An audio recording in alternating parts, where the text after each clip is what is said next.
morning students, how are you? I hope you all are fine. Students, in yesterday's class we start our new chapter, that is metallurgy, or you can say that the general principle and isolation of elements. ठीक है, तो कल की class में हमने metallurgy की definition देखी थी। मेटलर्जी क्या है, क्या बोला था हमने कि मेटलर्जी में वो सारे प्रोसेस इंक्लूड होते हैं जिन प्रोसेसेस के थ्रू आप प्योर मेटल को ऑब्टेन कर सकते हो या ओर में से एक्सट्रैक्ट कर सकते हो। और हमने कुछ स्टेप्स देखे थे, आई थिंक 5 स्टेप्स थे हमारे। बेसिकली डिफरेंट बुक्स में स्टेप्स को के नंबर अलग अलग हैं, ठीक है। तो जो फर्स्ट स्टेप हमने देखा था वो क्या था आपका, क्रशिंग एंड ग्राइंडिंग। मेटलर्जी का पहला प्रोसेस हमने क्या देखा था, क्रशिंग एंड, मैं शॉर्ट पे लिख दी क्रशिंग एंड ग्राइंडिंग। इसी को हमने पल्वराइजेशन भी बोला था, ठीक है। सेकेंड स्टेप हमने क्या देखा था, कंसंट्रेशन ऑफ ओर। क्या बोला था, कंसंट्रेशन ऑफ ओर, कि ओर की कंसंट्रेशन को हम कैसे बढ़ा सकते हैं। इट मींस इसमें क्या था, अगर इस प्रोसेस में था आपका ओर और इम्प्यूरिटी, आपको कोई भी जो अर्थ में मिला हमें, उसमें हमें क्या करना है, ओर को अलग करना है और अर्थ की इम्प्यूरिटी को अलग करना है, ठीक है। तो इसके लिए बोले थे हमने, इसके 2 मेथड है, ओर और इम्प्यूरिटी। और ये इम्प्यूरिटी कौन सी, अर्थ वाली इम्प्यूरिटीज है, उनको अलग करने के 2 मेथड बताए थे मैंने, physical method and chemical method, ठीक है। फिजिकल मेथड में हमने क्या देखा था, ग्रेविटी सेपरेशन, ठीक है। ग्रेविटी सेपरेशन मींस इस ग्रेविटी सेपरेशन हमारा क्या था, हाइड्रोलिक वॉशिंग और विल्फी टेबल। और मैंने कहा था इन स्टेप्स के आपको क्या याद रखने, प्रिंसिपल्स याद रखने। और इसका प्रिंसिपल किस पे बेस्ड था, ग्रेविटी सेपरेशन का, कि ओर और इम्प्यूरिटी में लार्ज क्या होना चाहिए, डेंसिटी में डिफरेंस होना चाहिए, ठीक है। सेकंड हमने देखा था मैग्नेटिक सेपरेशन। मैग्नेटिक सेपरेशन में हमने क्या बोला था कि ओर और इम्प्यूरिटी में से एक चीज कैसी होनी चाहिए, मैग्नेटिक प्रॉपर्टी शो करे, ठीक है। और फिर हमने पूरा प्रोसेस एक्सप्लेन किया था। आज हम जो एक्सप्लेन करेंगे वो करेंगे फ्रोथ फ्लोटेशन, ठीक है, फ्रोथ फ्लोटेशन। और केमिकल मेथड में आपका क्या आएगा, लीचिंग। तो ये जस्ट इंट्रोडक्शन था, हमने स्टेप्स पे थे, स्टेप नंबर 2 पे आ गए थे। 2 पे हम फिजिकल का हमने कल कवर अप किया था, ये ग्रेविटी सेपरेशन के 2 method, hydraulic washing and Wilfley table, और second one is magnetic separation. आज हम पढ़ेंगे फ्लोटेशन और केमिकल प्रोसेस में लीचिंग, फिर हमारा सेकंड स्टेप खत्म हो जाएगा, ठीक है। सो तो स्टूडेंट हम अपना थर्ड फिजिकल मेथड डिस्कस करने जा रहे हैं, फ्रोथ फ्लोटेशन मेथड। जैसे हमारा हाइड्रोलिक वॉशिंग में मैंने आपको बताया था कि वो एप्लीकेबल या जनरली जो ग्रेविटी डिफरेंस है वो ऑक्साइड्स और कार्बोनेट और के लिए ज्यादा अच्छा, तो उससे हम कार्बोनेट और ऑक्साइड और सेपरेट कर लेंगे।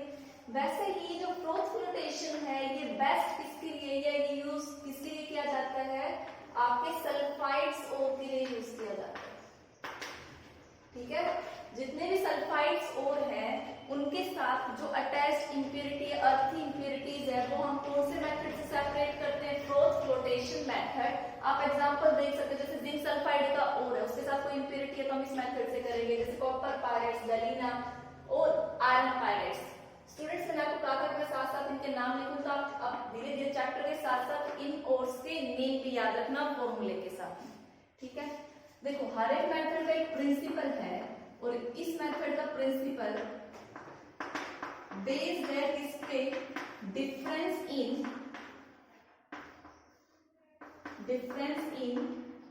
वेटिंग एबिलिटी, ठीक है। वेटिंग एबिलिटी पे बेस्ड है।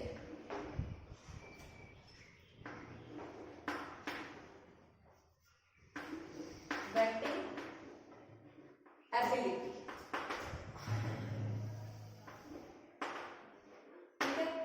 आपके देखो 2 चीजें हैं, एक और है और एक क्या आपकी इम्प्योरिटी।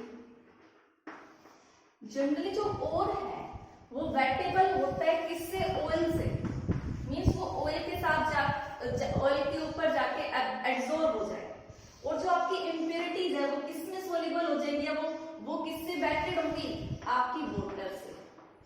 तो आप बोल सकते हो ore is wetted with oil means sulphide ore, आप लिख सकते हो सल्फाइड, क्योंकि ये वाला मेथड किसके लिए, सल्फाइड और के लिए। तो सल्फाइड और इज वेटेड विद ऑयल और इम्प्योरिटीज वेटेड होती है वाटर के साथ, ठीक है। तो ये इसी पे बेस्ड है, और आपका जाएगा ऑयल के साथ और इम्प्योरिटी जाएगी आपकी वाटर के साथ, ठीक है। लेकिन देखो क्वेश्चन अराइज होगा कि यहाँ पे ये जो आपने पढ़ा सल्फाइड और ऑयल से क्यों वेट हुआ, why, question is why sulphide और इज वेटेड विद ऑयल, भी वाटर से क्यों नहीं हुआ। चीजें तो दोनों है। इस प्रोसेस में ऑयल का यूज करेंगे, वो आपको प्रोसेस में समझ आ जाएगा। अभी तो आपको ये याद रखना है, आपका और जो है वो वेटेड होता है, ठीक है। जनरली आप वेट गीला गीला पानी से ही समझते हो, बट जो चीज जिसके ऊपर एब्जॉर्ब हो जाए वो उससे वेटेड होती है। तो यहाँ पर सल्फाइड और वेट हुआ है ऑयल से, मींस वो और आपका सल्फाइड और ये सल्फाइड और ऑयल के साथ जाएगा, और जो इम्प्योरिटीज है वो किसके साथ आएंगी, वाटर के साथ। तो ये जो सल्फाइड और है वो ऑयल के साथ क्यों गया, वो वाटर के साथ क्यों नहीं गया। तो देखो इसका आंसर है, अगर आप कंपैरिजन करें तो जो सल्फाइड और है, जो सल्फाइड है उसका जो साइज होता है वो क्या होता है, लार्ज होता है, ठीक है। अब देखो कोई बड़ी चीज होगी तो वो क्या, जैसे आपने यहाँ पे देखो क्लास 11 में पढ़ा था हाइड्रेशन एनर्जी के बारे में, हाइड्रेशन एनर्जी ये समझने के लिए। और हाइड्रेशन एनर्जी में आपने कहा था ज्यादा हाइड्रेशन एनर्जी कब रिलीज होगी, जब जो साइज हो वो क्या हो, स्मॉल हो। स्मॉल होगा तो अट्रैक्शन ज्यादा होगी वाटर मॉलिक्यूल के साथ, और हाइड्रेशन एनर्जी उतनी ही रिलीज होगी, इट मींस वो उस पानी में उतना ही सोल्यूबल होगा। तो यहाँ पे मैं क्या करें, सल्फाइड ऑयल का जो साइज है वो क्या है, लार्ज है, अट्रैक्शन ज्यादा होगी नहीं वाटर मॉलिक्यूल के साथ, तो यहाँ पे हाइड्रेशन एनर्जी नहीं होगी। मींस लार्ज साइज की वजह से इसका हाइड्रेशन क्या होगा, आप लेस बोल सकते हो या नहीं भी होगा। और जब हाइड्रेशन के वो पानी में नहीं जाएगा तो किसके साथ जाएगा, वो ऑयल के साथ जाएगा, ठीक है। तो अब हम देखते हैं प्रोसेस की फ्लोथ फ्लोटेशन में होता क्या है। देखो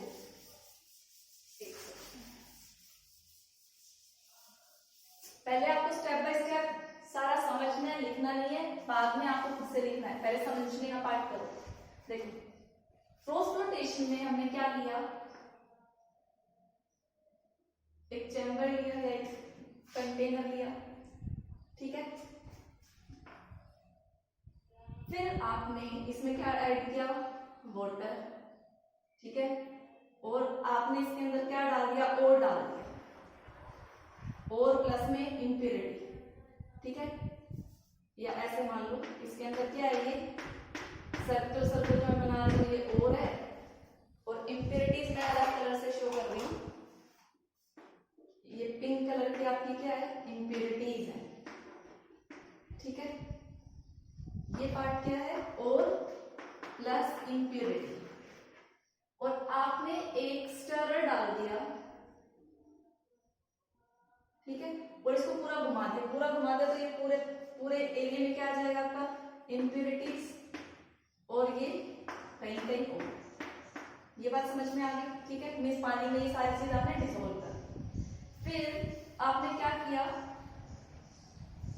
देखो सबसे पहले आप इसमें क्या डालोगे, फ्रोथ बनाने के लिए सब्सटेंस डालोगे, ऑयल बताया था, तो आप इसमें क्या डालते हो, सबसे पहले ऑयल ये डालेगा, तो पाइन ऑयल डालोगे। वो ऑयल कौन सा वो बताओ, आपने ऑयल डाला, ठीक है। वो ऑयल क्या होगा, जो नाम बताया गया पाइन ऑयल, ठीक है। पाइन ऑयल का काम क्या होता है, फ्रोथ जनरेट करना होता है। फ्रोथ का मतलब होता है झाग।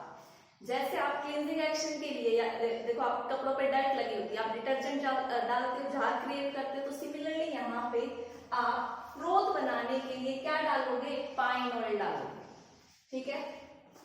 तो ऊपर ऊपर आपने अभी को पाइन ऑयल तो डाल दिया आपने, जैसे डिटर्जेंट बाल्टी में पानी में डाला, तो क्या डिटर्जेंट से अपने आप झाग आते हैं, नहीं आते।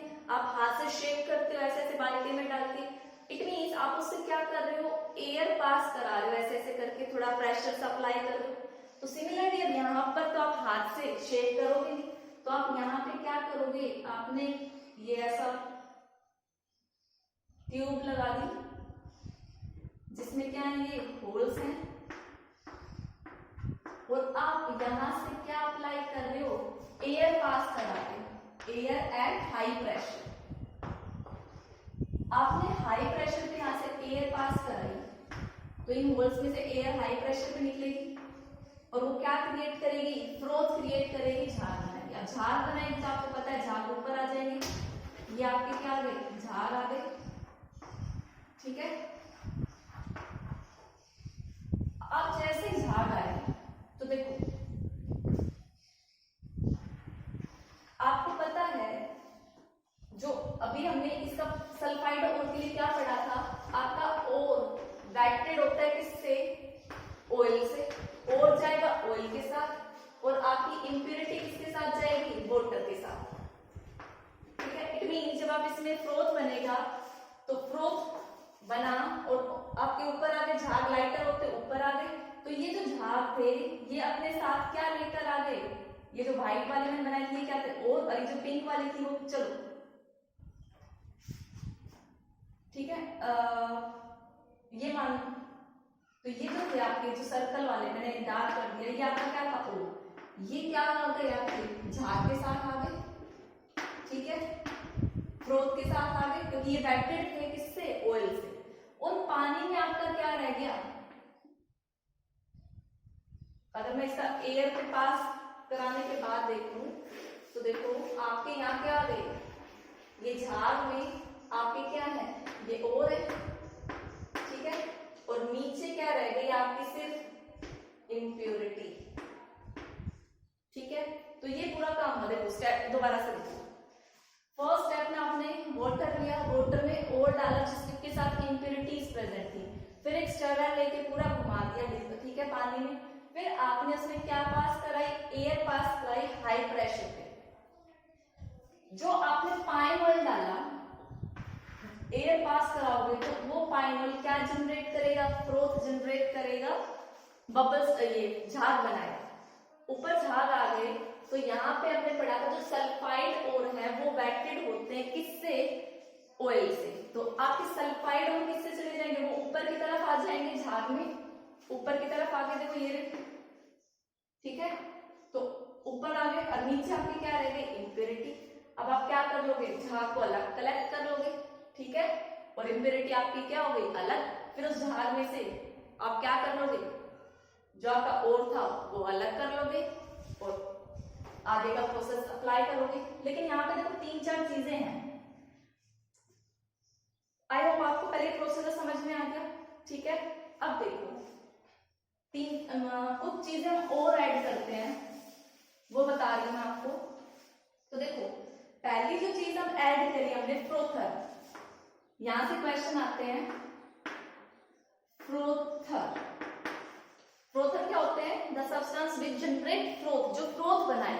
तो यहाँ पे जो फ्रोथ बनाता है वो क्या होता है आपका, कौन बनाता है, आप एक ऑयल लेते हो और जनरली हम कौन सा लेते हैं, पाइन ऑयल लेते हैं, पाइन ऑयल। तो जो फ्रोथर का काम कर रहा है, फ्रोथ क्या करते हैं, ये क्या करेगा, इट जनरेट फ्रोथ,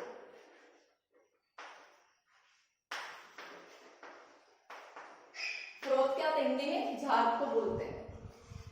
तो हमने झाग बनाने के लिए पाइन ऑयल लिया। अब देखो जैसे आप कपड़े धोते हो तो झाग थोड़ी देर के लिए स्टेबल होता है, उसके बाद झाग खत्म, अगर यहाँ से झाग खत्म हो गया तो आपका सल्फाइड और कैसे उस झाग के साथ जाएगा, यहाँ पे झाग है किसके, पाइन ऑयल के।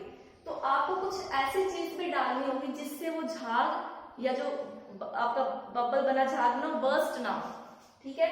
तो उसको हम क्या बोलते हैं, फ्रोथ स्टेबलाइजर।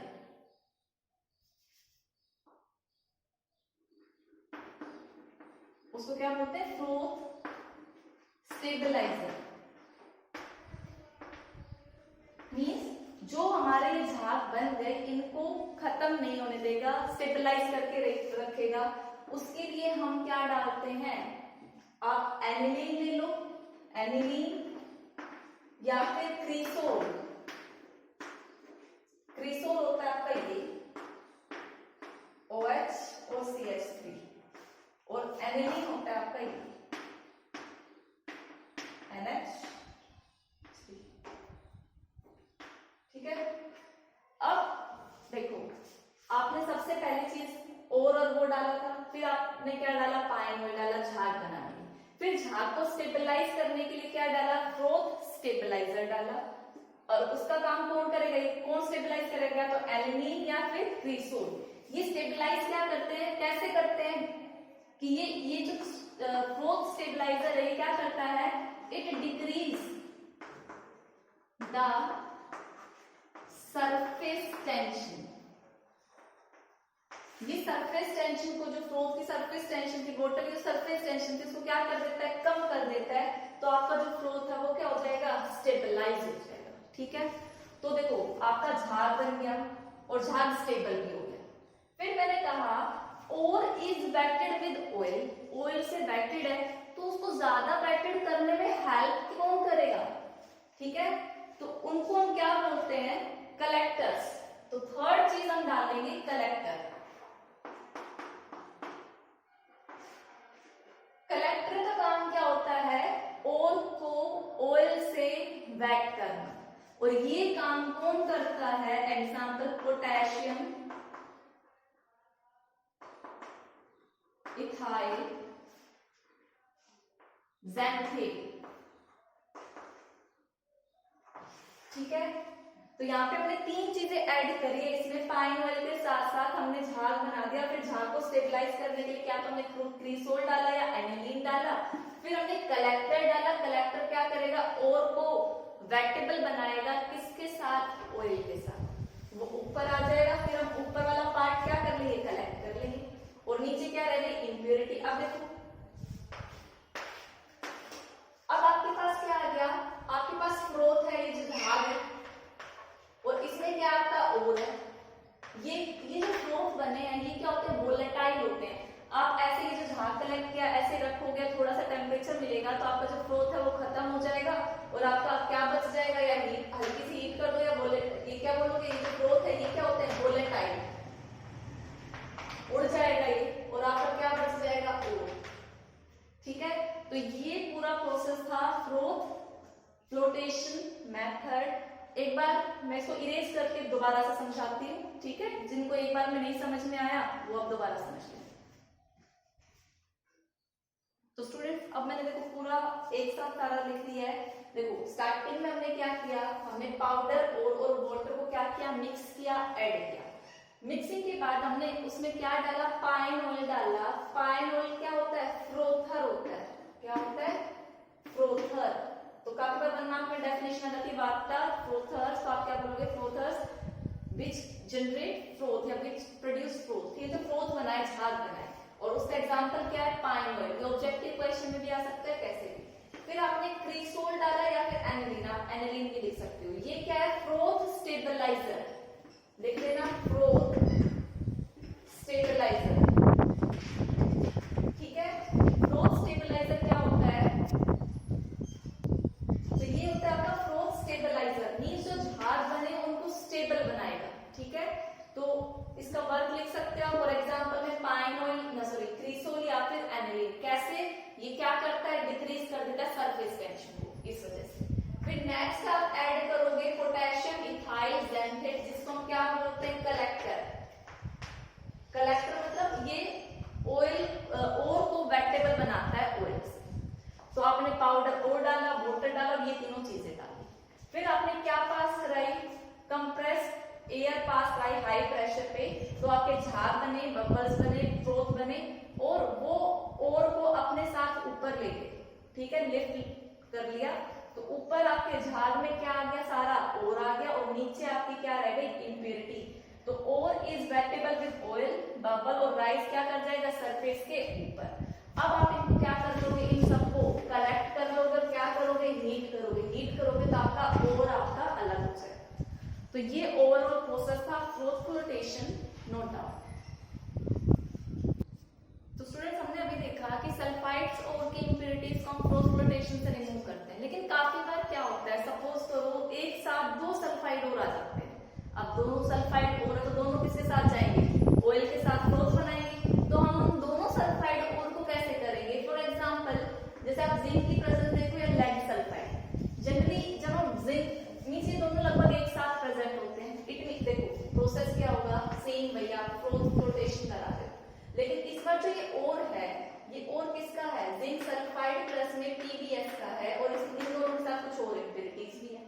तो आपने पाइन ऑयल वगैरह सब कुछ डाल दिया, ये यहाँ पे क्या बन गए आपके फ्रोथ बन गए।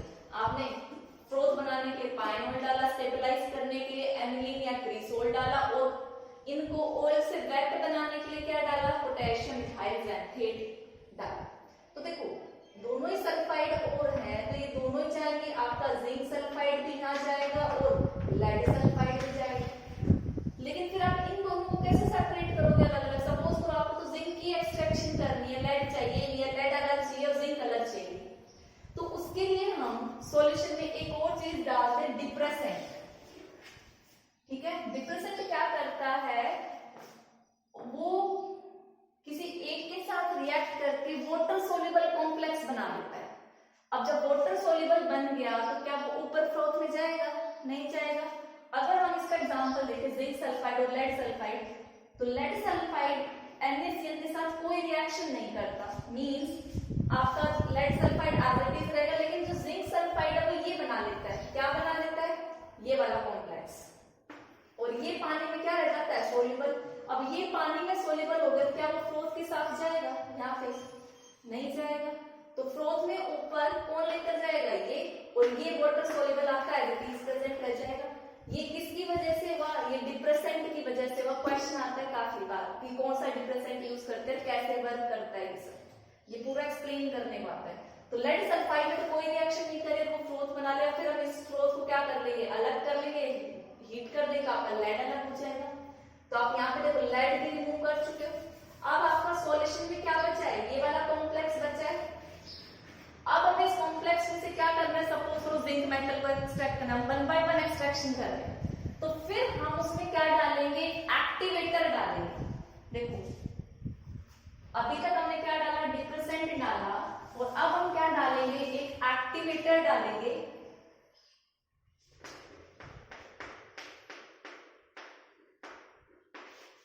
कॉपर सल्फेट, ये कॉपर सल्फेट किसके साथ रिएक्ट करेगा, Na2ZnCN4 प्लस में CuSO4।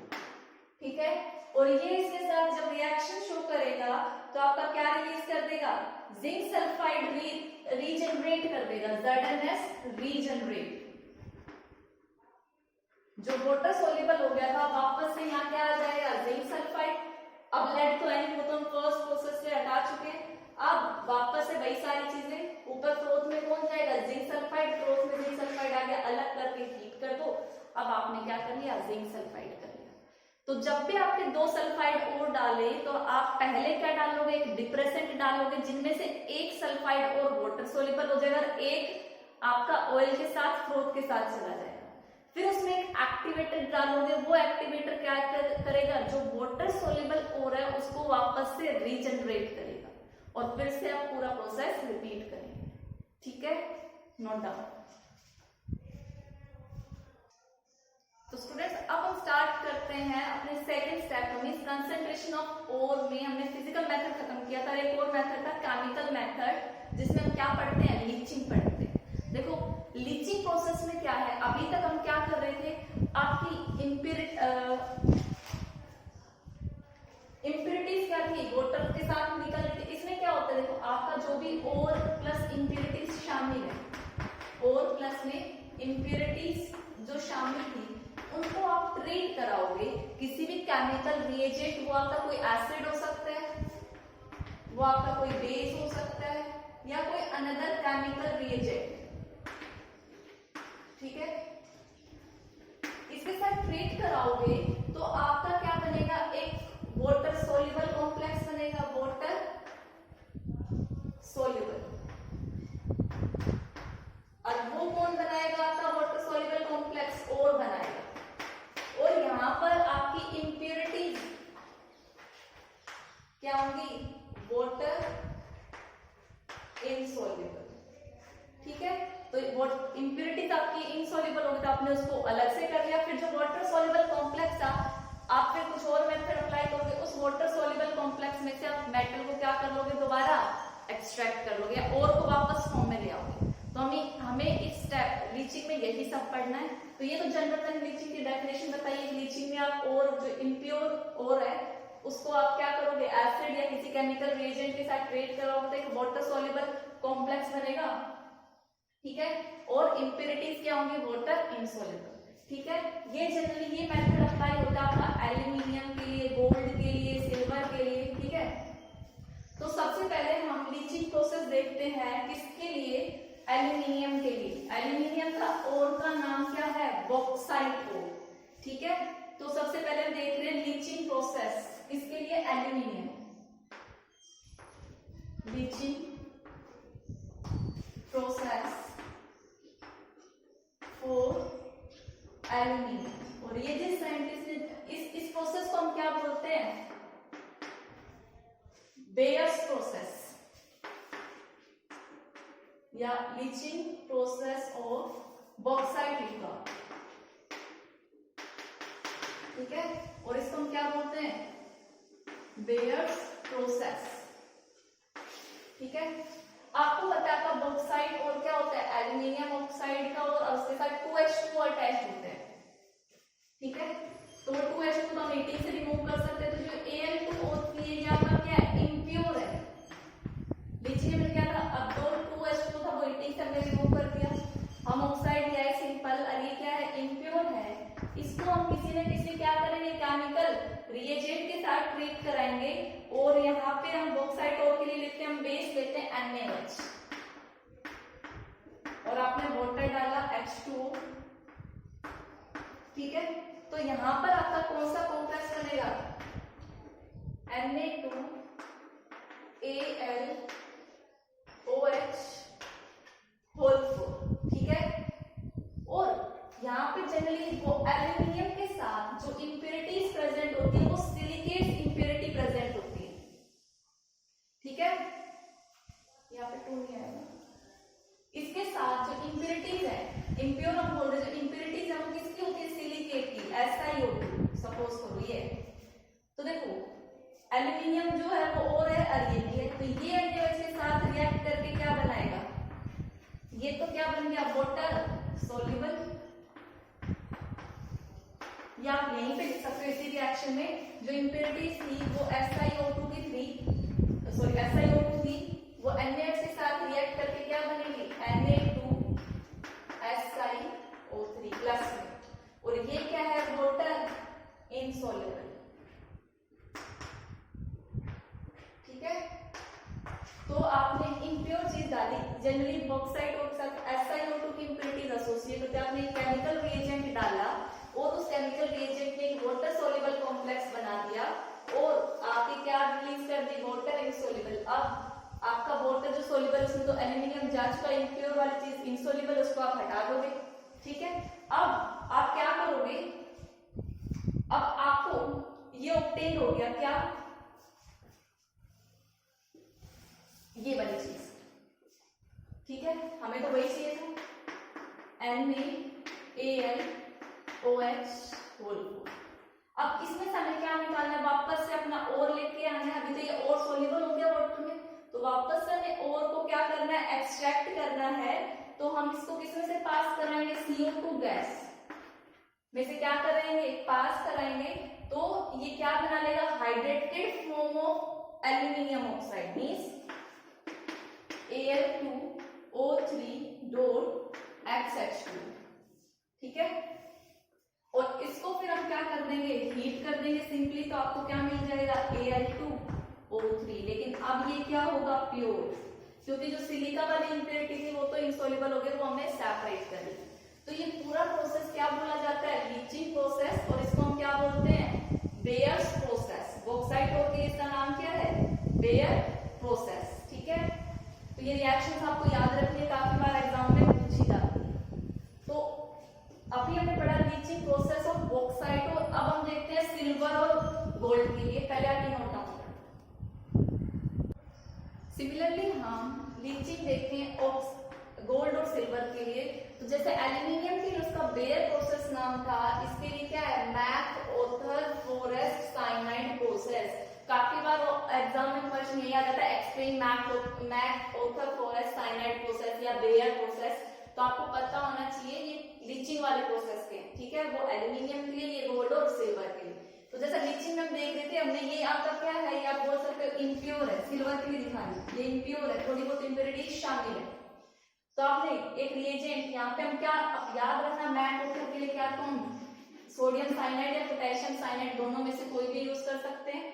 काफी बड़ी रिएजेंट ही पूछ लेते हैं कि मैट ऑथर प्रोसेस में कौन सा रिएजेंट यूज करते हैं। तो वाटर और एयर की प्रेजेंस में रिएक्ट कराओगे तो ये वाटर सॉल्युबल कॉम्प्लेक्स बनाएगा ये, ठीक है। अब इंप्योरिटीज क्या हो जाएंगी, इसके साथ जो भी इंप्योरिटीज थी वो वाटर इनसॉल्युबल वो निकल गई, ठीक है। अब हमें क्या करना है, इसमें से हमें अपना वापस से और लेके आना है, जो मेटल है वो अलग करना है। तो हम इसको ट्रीट कराएंगे किसके साथ, जिंक के साथ। एल्यूमिनियम ने हमने क्या किया था, CO2 पास कराई थी, ठीक है। लेकिन यहाँ पे हमने ये क्या आपका हाईली इलेक्ट्रोपॉजिटिव है, हाईली इलेक्ट्रो पॉजिटिव एलिमेंट है। ये क्या है, लेस इलेक्ट्रोपॉजिटिव एलिमेंट है, रिएक्टिविटी से ज्यादा रिएक्टिव है, तो इसको क्या कर देगा, डिस्प्लेस कर देगा यहाँ से। और इसको डिस्प्लेस करेगा तो इसको हटा देगा, तो उसकी जगह आ जाएगा, तो कॉम्प्लेक्स बन गया इसका, और आपको सिल्वर क्या हो गया अलग। तो देखो यहाँ पे आपको सिल्वर क्या मिल गया, मेटल मिल गया, मींस आप तो सिर्फ कर क्या रहे थे, कंसंट्रेशन ऑफ ओर कर रहे थे, और आपको इस प्रोसेस से क्या मिल गया, मेटल ही मिल गया। तो आप बोल सकते हो कि गोल्ड, सिमिलरली गोल्ड होगा तो यहाँ पे क्या होगा, Au आ जाएगा। तो बोल सकते हो जो लीचिंग वाला प्रोसेस है एल्यूमिनियम के लिए तो कंसंट्रेशन ऑफ ओर का प्रोसेस है, लेकिन गोल्ड और सिल्वर के लिए ये क्या है, एक्सट्रैक्शन का प्रोसेस है। आप इससे मेटल ही एक्सट्रैक्ट कर लेते हो, सेकंड स्टेप पे यहाँ पे क्या हो जाती है, एक्सट्रैक्शन कंप्लीट हो जाती है, ठीक है। तो ये समझ में आ गया सबको, नोट डाउन। तो स्टूडेंट्स हम अपने मेटलर्जी का सेकंड पार्ट, मींस पहला हमारा crushing grinding, second concentration of ore, और कंसंट्रेशन ऑफ ओर के हम दो पार्ट थे, फिजिकल मेथड और केमिकल मेथड, वो फिनिश कर चुके हैं। अब हम मूव कर रहे हैं थर्ड पार्ट पे, ठीक है। सेकंड पार्ट तक हम इंप्योरिटीज अलग कर चुके हैं, हमारे पास क्या आ गया है, ओर आ गया, ठीक है। अब ओर आपके पास कोई भी हो सकता है, वो ऑक्साइड का ओर हो सकता है, वो सल्फाइड का हो सकता है, वो कार्बोनेट हो सकता है, वो हाइड्रोक्साइड हो सकता है, किसी भी फॉर्म में हो सकता है। तो ऑक्साइड ओर है तो ठीक है, लेकिन कोई अदर फॉर्म में है ओर, तो आप उसको किस में कन्वर्ट करोगे, ऑक्साइड ओर में। हम क्यों ऑक्साइड में कन्वर्ट कर रहे हैं, क्यों, क्योंकि ऑक्साइड का जो रिडक्शन है, ऑक्साइड ओर का रिडक्शन क्या होता है, इजी होता है, इसलिए हम सल्फाइड और कार्बोनेट हम उसको किस फॉर्म में लाएंगे, ऑक्साइड फॉर्म में लाएंगे। और इस प्रोसेस को करने के कितने तरीके हैं, दो, एक है कैल्सिनेशन, ठीक है, और एक होता है रोस्टिंग। ध्यान से सुनना सारे पॉइंट। ये जो कैल्सिनेशन है ये किसके लिए है, ये जनरली कार्बोनेट और या फिर आप हाइड्रोक्साइड्स को भी बोल सकते हो, ठीक है। ये कार्बोनेट और के लिए, और रोस्टिंग होता है आपका सल्फाइड और के लिए, और ऑक्साइड तो ऑलरेडी ऑक्साइड फॉर्म में है, ठीक है। तो देखो दोनों में ही क्या है, हीटिंग है, लेकिन एक में प्रेजेंस ऑफ एयर है और एक में अब्सेंस ऑफ एयर है, ठीक है। तो देखो कार्बोनेट में ऑलरेडी CO3 है, तो CO3 किसमें कन्वर्ट हो जाएगी, CO2 में।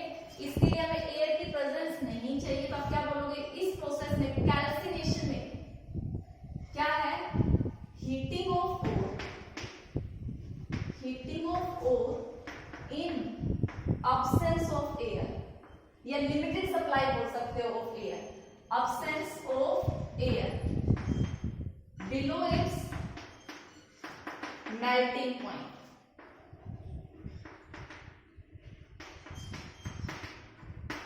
हमें उसकी मेल्टिंग पॉइंट, सपोज करो ये आपका ओर है, कार्बोनेट ओर है, आप इसको हीट कर रहे हो और एयर की अब्सेंस है, ठीक है, या लिमिटेड सप्लाई ऑफ एयर है, लेकिन सपोज करो इसका मेल्टिंग पॉइंट 60 डिग्री सेल्सियस है, 60 डिग्री पे क्या हो जाता है, मेल्ट।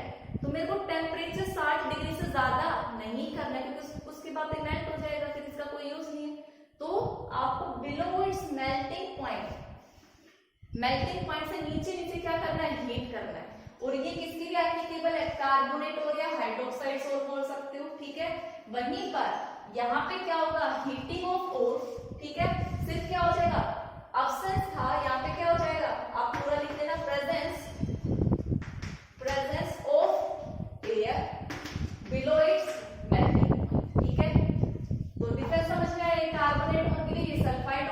यहाँ पे absence of air और यहाँ पे presence of air, ठीक है। अगला देखिए, इस प्रोसेस में जो भी वोलेटाइल इंप्योरिटीज है वो रिमूव हो जाती है, ठीक है। वोलेटाइल इंप्योरिटीज क्या हो सकती है? वोलेटाइल इंप्योरिटीज रिमूव हो जाती है, लाइक जैसे मॉइस्चर है वो उड़ जाएगा, मॉइस्चर कार्बन CO2 की फॉर्म में या एस, ठीक है, CO2 की फॉर्म वगैरह में। अब इसका अगर नेक्स्ट इसके एग्जांपल देखिए, जैसे एल्यूमिनियम ऑक्साइड, आपको पता है Al2O3 2H2 होता है, आप इसको हीट करोगे, देखो ऑक्साइड और तो ये है ही ऑलरेडी, हमने कहा volatile impurity like moisture CO2 remove हो जाते थे, यहाँ से क्या बच जाएगा Al2O3, ठीक है।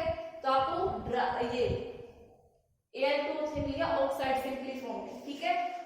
नेक्स्ट इसके लिए एप्लीकेबल है कार्बोनेट के लिए, तो कार्बोनेट का देखो फॉर्मूला ये आपका और है, कैल्शियम का और, कार्बोनेट की फॉर्म में है, रुको मैं थोड़ा ऊपर लिख दूं,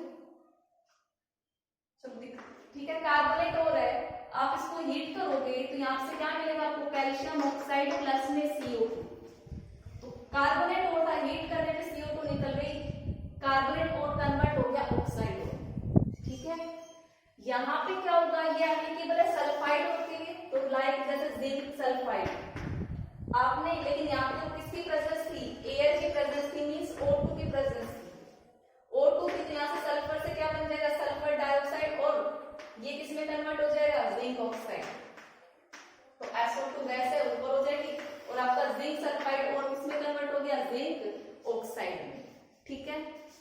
अब नेक्स्ट जो पॉइंट है हीटिंग के बाद, भाई यहाँ पे भी हीटिंग है, यहाँ पे भी, ये मैं सेकंड पॉइंट ड्रॉप कर रही हूँ, ठीक है।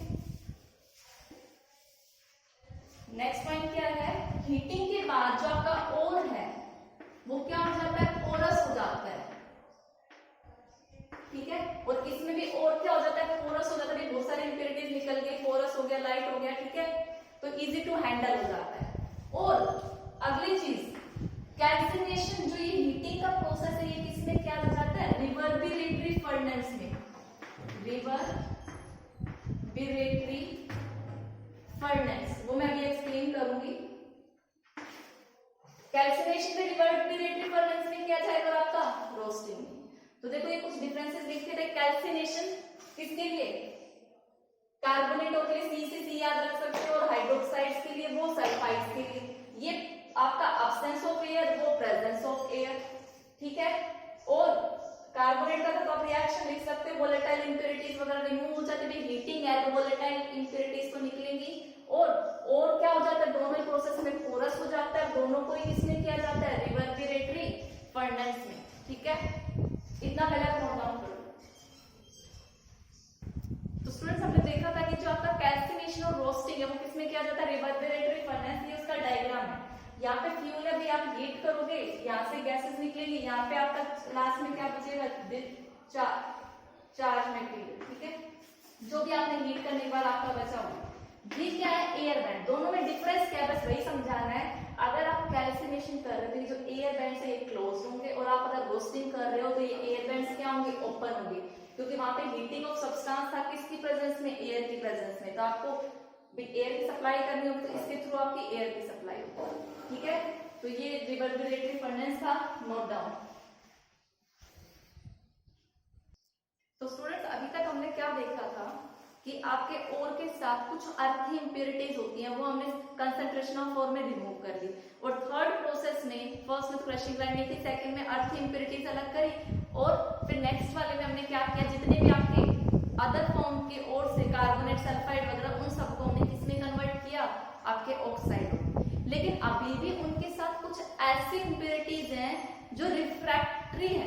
रिफ्रैक्टरी का मतलब होता है हाई, जिन इंप्योरिटीज का क्या होता है, हाई मेल्टिंग पॉइंट होता है, ठीक है। तो आप क्या सोच सकते हो, कुछ इंप्योरिटीज प्रेजेंट होती हैं और के साथ, इंप्योरिटीज प्रेजेंट विद और, सम इंप्योरिटीज, अभी भी कुछ इंप्योरिटीज बाकी हैं,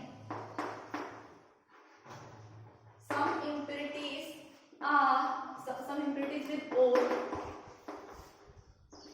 are refractory in nature,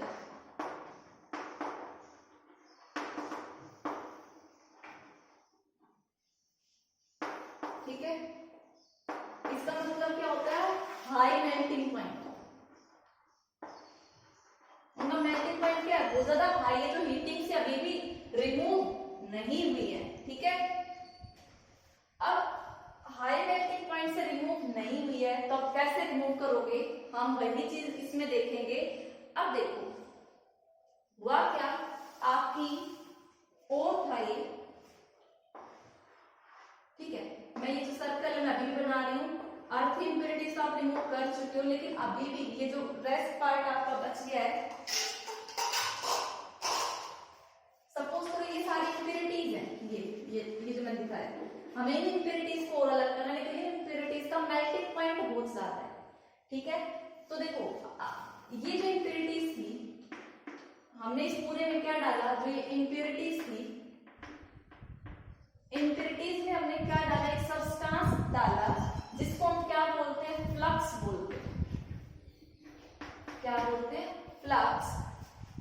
जो इम्प्योरिटीज है ये क्या थी, इनफ्यूजिबल थी। देखो एक तो इनका मेल्टिंग पॉइंट क्या है, हाई है, मेल्टिंग पॉइंट हाई है, और वो क्या है, इनफ्यूजिबल है, किसी के साथ भी फ्यूज नहीं करती, मतलब मिक्स नहीं करती, ये ऐसे प्रेजेंट है और के साथ चिपकी हुई है, इनफ्यूजिबल।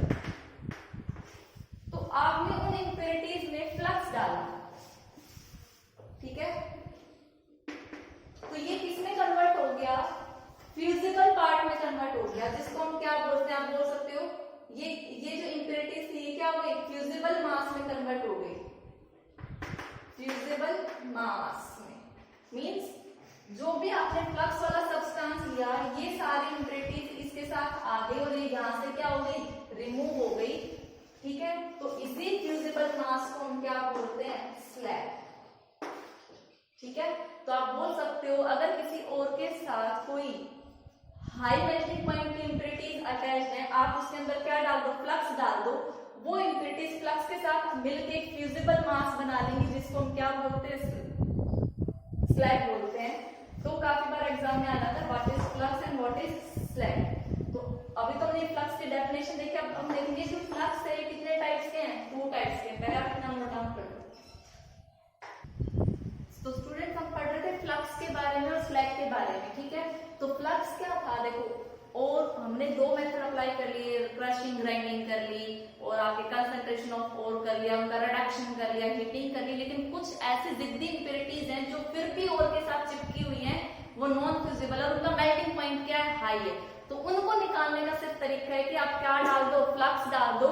ठीक है, अब उन इम्प्योरिटीज के नेचर पे डिपेंड करता है कि फ्लक्स आप कौन सा डालेंगे। अब आपके फ्लक्स होते हैं 2 टाइप के, कौन कौन से, acidic flux and basic flux. अब देखो एसिडिक फ्लक्स आप कब डालोगे, जब आपकी जो इम्प्योरिटीज है वो किस नेचर की होगी, बेसिक नेचर की होगी, तब आप कौन सा फ्लक्स यूज करोगे, एसिडिक फ्लक्स।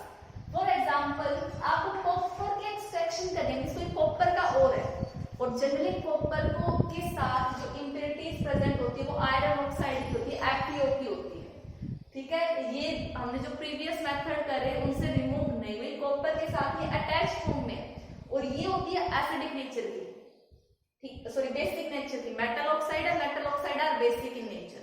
तो आप क्या डालोगे, आप यूज करोगे SiO2। SiO2 क्या है, ये फ्लक्स है। जब FeO SiO2 के साथ डालोगे तो ये एक कंपाउंड बना लेगा FeSiO3, जिसको हम क्या बोलते हैं, स्लैग बोलते हैं। नॉन फ्यूजिबल इम्प्योरिटी आपने फ्लक्स डाला तो आपको किस में कन्वर्ट हो गई, फ्यूजिबल मास में। मींस वो और से क्या हो गई, अलग हो गई।